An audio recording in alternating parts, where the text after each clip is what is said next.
So let's say if you were given the responsibility in University of California, San Diego to redo the DEI program as it stands today or any other university, how would you do it to make I sure would it's get rid fair of for I everybody? wouldn't have I would not have a DEI program. I would say we're eliminating this and we're going back to a vigorous reinforcement of merit. Be good at the task that you've been given. And so it's like when students come into school, you want them to feel comfortable and supported. But I think one of the things that the university needs to also do is tell them like you have the privilege of being here because this is a place where you're going to be challenged to grow. You have the opportunity to take advantage of that, by enrolling in challenging classes, or you don't. Again, you're an adult; you can make whatever choice you want. We just want you to know that our goal is to help push you to grow, and what that means is that we're going to focus on what you do, not who you are. Fair enough. I think let's hope a day like that comes. One of the things I've generally been thinking as a kid, I've kind of seen this in India play out quite a lot. But I'm also curious to hear your perspective if you've seen or spoken to people in this situation. Is that, let's say I get into a college or get into a job due to the fact that I was part of a DEI program. There's this part of me that's going to always tell me, I mean, in this case, that, I probably was a little favored or, I got in at the cost of, let's say, a better person. I'm not going to feel too great about it in general. Have you met people say that to you, whether it could be your colleagues or it could be students that you've interacted with? Have they felt bad that they took somebody's opportunity away? So, cognitive dissonance is really strong, and most people won't actually interrogate that thought. So most people would Okay. not believe that they were a benefit of a preference program. But it's interesting that you bring this up because I just finished reading Clarence Thomas's autobiography, which is it's really fascinating. And one of the things that he talks about is being a preference program admit to Yale Law School. And how he hated it because even though he was fantastic, it was always that little asterisk that was there. And so I think, people that have the ability to be self-reflective and honest definitely would feel it doesn't devalue the qualities and the characteristics that they have. You might have also earned it on your own, but once you associate it with the preference program, now it's that little asterisk that's always there that says, maybe it's not actually because of the qualities that I have. And so I think, again, I was saying for me, I one time a student said to me, like, how can you possibly teach that class? And I was like, I don't know, because I have a PhD and I've been teaching for a long time and I know what I'm doing. Because the reason why they asked the question is it was a psychology of sport class and I was a woman. Oh, okay. How could you do that? Okay. Yeah. Okay. It was because it was sports. Hmm. Right. Because it was sports. Interesting. Interesting. Okay. So these thoughts still exist. So give us a peek. And so there are a couple of interesting things that comes to my mind. I'm just going to go a little creative here, Sure. Dr. Rebecca. I want to understand how does it look during the admissions time in your college, right, or in your school. There are like hundreds of applications that have come in. You're part of the hiring committee. You're going to shortlist, let's say, 80 students out of 100 or 60 out of 100. Tell me what happens there. Who speaks what? Like, is there an argument towards merit or is there an argument towards diversity, gender, or ethnicity? What goes on inside the room? Give us a sneak peek into that. So I can actually not competently answer because I don't deal with student admissions. There's a whole different side of the university that deals with student admissions, and I think the evidence suggests from some of the recent lawsuits that what they do is they don't ignore merit, but they give bonus points to people that come from certain types of identity categories, and then if your score is high enough, you're going to get in. So if you have a lot of bonus points for being a particular DEI, program, somebody who they want, then you would be more likely to get in with less background. And so one of the things that's kind of come up in this context is people were talking about how standardized testing, it's racist, it's preventing people from getting into colleges, let's scrap it. But in actuality, the data suggests that the only group that it's actually hurt is the low SES minority groups who don't have the same opportunities to get internships, to get good letters of recommendation. They're not legacy admits. So one of the only ways that they could really show that they had intellectual acumen was by performing well on these tests. Now we took it away and they've got nothing to show for themselves. So some schools are starting to bring those back.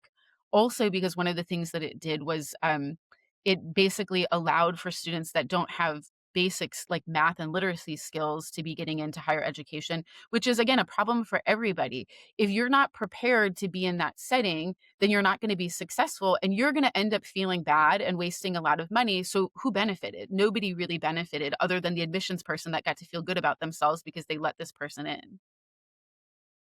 Yeah, I think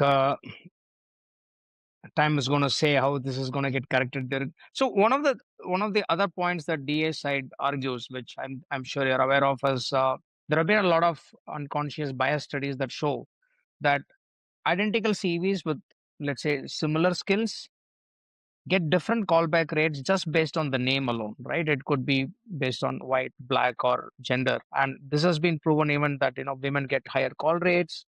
Similarly, other ethnicities also get differently. Is DEI actually correcting for it, or is it against it? Like, how is that playing out? So first of all, a lot of the data that you're mentioning is from the 90s. So again, it's old. The data now does not demonstrate that. It demonstrates the opposite. So it's old data that people are using to justify a program. Do people have unconscious biases? Sure, but all of the data suggests that your unconscious bias basically matters very, very little in real world decision making. Your conscious bias does, and what evidence suggests about conscious bias, particularly with respect to racism and sexism, is that it's at negligible levels, or excuse me, it was at negligible levels in like the early 2020s. But as a result of all of this repeated emphasis on identity, identity, identity, racism is starting to go up because you're giving people a reason to focus on race when in the past we were giving people a reason to not focus on it. So I think it's incorrect to argue that the data currently shows what you're saying, and it's also incorrect to argue that unconscious bias is a huge driving force in any kind of disparity that we might see in outcomes. But could there be a possibility that due to this intervention, this unconscious bias reduced over time, or is that not a valid argument to put forward? No, I mean, I don't think that first of all, the issue is with unconscious bias is that like the IAT, which is primarily the mechanism for people where people were studying that, has been shown to be invalid and unreliable. So do we have a good way of assessing unconscious bias? The answer is no. So if we can't reliably evaluate it, we shouldn't be talking about it, number one. So irrespective, it's unconscious, meaning that it is not something that is actively influencing you. All of the data from social psychology shows that like those small tweaks to like unconscious exposure have very, very minimal effects on actual behavior as it exists in the real world. So I think, is it interesting from an academic perspective to talk about it? Sure. Does it matter in the real world? Most likely the answer is no. Got it. The other part that you actually wrote about, this is very interesting. In one of the blogs that I read, that you wrote that educators who challenge students with rigorous methods are increasingly penalized, pushed out, or rated poorly. I mean, I'm a little scared even reading it out. It just looks unbelievably. While those who make courses easier in the name of accessibility win teaching awards. Is that really happening systematically across all universities in the US? Yes. So one of the things that I have to say is like I've also won teaching awards. So they're not because I'm easy, but because I work really hard to make sure that I'm like connecting with my students because I'm going to be challenging. But like I mentioned earlier in the podcast, I have to work extra hard to do that because if I was just challenging, particularly as a woman, people would basically just say like, I'm a bitch and what do I know? So it definitely happens. Like if I look at the award winners across a number of different categories, across a number of different years, it is almost always the ones who are the nice ones, the ones who support the, very left-leaning agenda. Those are the ones that are largely winning awards. So it definitely happens. That piece that you're mentioning, my colleague and I had worked on it in response to Peter Boghossian quitting from his job. So he's a philosopher whose whole thing is like challenging people to have conversations to really like get at the point and identify some of the lack of logic in the way that you're thinking about things. And he was absolutely vilified and pushed out of his university, so he ended up quitting. I heard in many different types of department meetings and, educational training from things like the Center for Educational Excellence or your Teaching Learning Center. Most universities have these. It's always about, the equitable grading, low stakes assignments. So there everything is sort of pushing people to not be rigorous.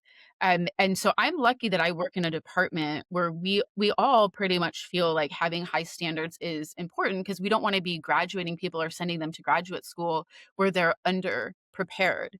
But not a lot of people have that, are fortunate enough to have colleagues like that. So then you either end up reducing your standards or you end up being the person that nobody wants to take classes from and getting like a one on rate my professor. But do you also face pressure in your department from, let's say your higher ups and say, you should change the way you're teaching. We don't want you to be telling things which is not left leaning, for example. Well, I don't say non-left leaning things unless it is a factually substantiated idea that's relevant to course material. I'm not there to indoctrinate students. I'm not there to influence them politically. I'm there to teach them. So I don't indoctrinate students. I don't come in like professors will come into class and be like, "Oh, I can't believe, like Trump did XYZ." I don't do that whether I support or don't support whatever president. That's not my place. That is not my position. But lots of professors feel like it is their position to tell students how to think about things. So I don't. I just rigorously enforce standards, but I make sure that I remind students on a regular basis that it's like, first of all, why do I have these intermediate, deliverables for timeline? Because I'm trying to help future you so that current you get some work done so future you is going to have a better life moving forward. Also, why is this class challenging? It's challenging so that future you next semester has a skill set that you can rely on to make your future class a little bit easier. So I constantly remind students of like the reason why I'm doing those things, and that comes from the psychology of helping people understand why things are happening, helps them to get a little bit more buy-in. So again, I'm lucky because within my current department, I have a lot of support for being rigorous in my instruction. And I don't do things that I don't think you should be doing, which is indoctrinating students.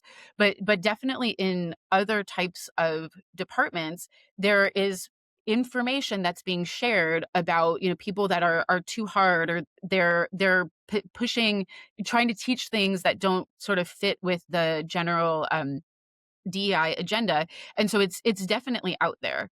And not at my current institution, but somewhere where I taught previously, I actually left because their students were complaining not about my actual instruction, but about bullshit things because they had sorry, excuse, I didn't mean to swear, BS things that they encountered with respect to my writing online. I don't bring any of my writing into class. I because that is a separate thing. It's an opinion. Granted, it's an opinion Yeah, substantiated by fact, but it's external to the task that I have been hired to do, which is to teach the students the content within the confines of my class. So I can separate those two things, but a lot of faculty can't, and they don't think that they should have to. that's phenomenal, but it's also quite insightful. Because I've always thought of this way, right? I mean, you are a person like your dad said that you have this inclination to say out what you have, and you're pretty courageous from that perspective. Not everybody is. Now, even if your colleagues and other professors and academicians hold different perspectives, which is not aligning with this DI principles or left principles, do they even have a voice? Do they not feel suffocated operating in an environment like that? I think lots of people feel suffocated, but like you were just saying, lots of people don't feel comfortable enough to speak out. So oftentimes I will have conversations with people where they say, "You're the only person that I could candidly talk about these things with." And that's sad because that means that we've created a culture where people cannot talk about the way that they actually think about things. And so it definitely lots of people find the whole situation to be stifling, but the powers that be are currently almost invariably either themselves afraid to speak out or they, are interested in continuing to push the DEI agenda. So they're creating this monoculture on campus that does not allow for viewpoint diversity. Dr. Rebecca, this is not, as you know, it's not restricted to, let's say, schools and universities today. It's very widely prevalent across corporates and also even government functions. And every policy that every state is taking in our own country in India is the same case. What even I was somebody who was not very vocal about it, even about 10, 12 years back. It was just, discussion among friends offline and not in an online forum. I couldn't have, let's say, convinced myself to do this kind of a show even a few years back because I was also worried, what if they fire me from the job that I'm doing? Mhm. But then at some stage I figured, you just got to say what you say, because I was not happy or I was not able to sleep well, thinking of that I couldn't really speak what I have in mind. And if the cost of it was just a job, so be it. Yeah. But I guess not everybody has that luxury to do it. So obviously it's pretty hard. Tell me if there's ever been a situation you or your colleagues faced for saying the truth in a professional setting. If yes, what happened there? Well, I mentioned, earlier, I left a job because Yeah, there was a false report made about me, and I did not think that the department chair handled it correctly because it was just totally made up. I know that there was a colleague of mine who was going up for tenure, and people were lobbying to not give him tenure because they disagreed with his position on some DEI elements, and that there's at least 3 people I know that fall into that category. Like I mentioned, some tenured professors like Peter Boghossian, for example, just decided to leave his job because he couldn't handle being in that stifling environment. One of the individuals that I follow on X, Colin Wright, he had applied for a job at Cornell and he didn't get the job because it was specifically earmarked for a minority candidate. So he's in the process of suing. So yeah, and I know for a fact that in the past, when I've been in positions where I've been hiring, or excuse me, interviewing for jobs to be hired, that I have not gotten the job in favor of a particular type of candidate specifically because of identity. And I know this only because I know people, that were operating behind the scenes. But at that point, that was 10, 15 years ago. So the tide had not started to shift in any way, shape, or form. So even if I had said it, it would have fallen on completely deaf ears. So the good thing, got you it. had mentioned you feel a little bit more comfortable speaking out now. I've also become a little bit more vocal over the past, 5, 10 years because I think if you don't name it publicly, then you don't realize how many other people are having the same type of frustration. And if everybody stays silent, then nothing is going to change. That's true, Dr. Rebecca. I think what I've observed or even seen is that when I speak to my friends or when I speak to my colleagues, let's say, which is not recorded, people voice out their own concerns against some of these unfair practices like DA or reservations that happen. But not many people are willing to say it out. But I guess they'll always find one or two crackpots like us to say things as they are. That's just the way. I guess that's the way it works. I think historically, I think we've seen such people. There's always this one or two oddballs who just come and say, "Okay, we've had enough. I think things needs to be said the way it is." Dr. Rebecca, I think we've had a wonderful discussion. I think there's far more to discuss, but I think we will cover that in part two. I want to speak to you about imposter syndrome and also speak a lot about how it affects in a workplace, the DA principles. I think you've done a lot of research on that. And I also want to ask your perspectives on the Indian system and the global system, where how the world is headed in terms of the social experiments that people are conducting, and how, for example, the political system change in the US in recent has probably made a shift towards a more neutral perspective, if at all. And finally, Yes, we'll also speak about where this is headed. I think that's more of a philosophical question that we can have a small discussion about when we meet next time. I would love to. Thank you. Thank you, Dr. Rebecca. You have a great day, then I'll see you soon. All Thank you right. so Thank you much. so much. I appreciate it. Bye bye.